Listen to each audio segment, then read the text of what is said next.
সাতটা ৰঙা জলকীয়াই কৰক এই উপায়। বিশ্বাস ৰাখি কামটো কৰক, নিশ্চয় ফলাফল পাব।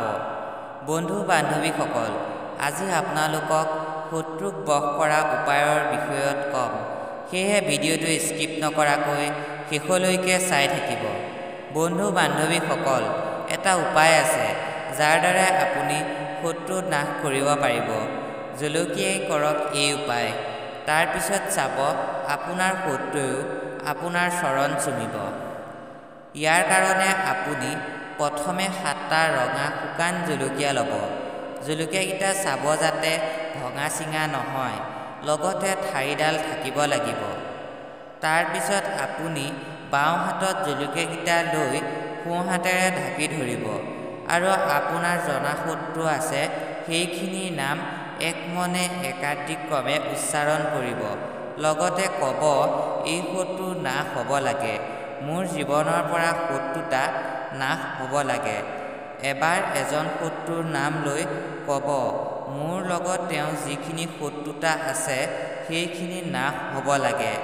লগতে তেওঁৰ কাৰণে মোৰ যিখিনি কাম আধৰুৱা হৈ আছে সেইবোৰ সম্পূৰ্ণ হৈ উঠক বুলি স্মৰণ কৰিব।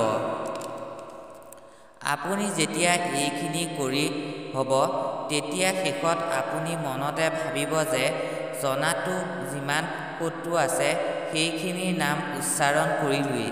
এতিয়া যিখিনি মোৰ অজানিতে আছে সেইখিনিও যাতে নাশ হয়। এনেকৈ মনতে ভাবি হাতত থকা জলকীয়াকেইটা আপুনি শৰীৰৰ 7 পাক ঘূৰাব। যদি ঘৰখনৰ পৰা শত্ৰু নাশ কৰিব বিচাৰে তেতিয়া আপুনি বাহিৰে ভিতৰে 7 পাক ঘূৰিব। যদি ঘৰৰ চাৰিবেৰৰ 7 পাক ঘূৰিব নোৱাৰে তেতিয়া আপুনি নিজৰ শৰীৰত ঘড়ী কাঁটাৰ ঘোঁৰাৰ দিশত ঘূৰাই লৈ আপুনি নিজেও লাহে লাহে 7 পাক ঘূৰিব। ইয়াৰ পিছত জলকীয়াকেইটা এজোপা গছৰ তলত পুতি দিব। এই কামখিনি কৰোঁতে বিশ্বাস ৰাখি কৰিব, তেতিয়া চাব ভাল ফলাফল পাবই।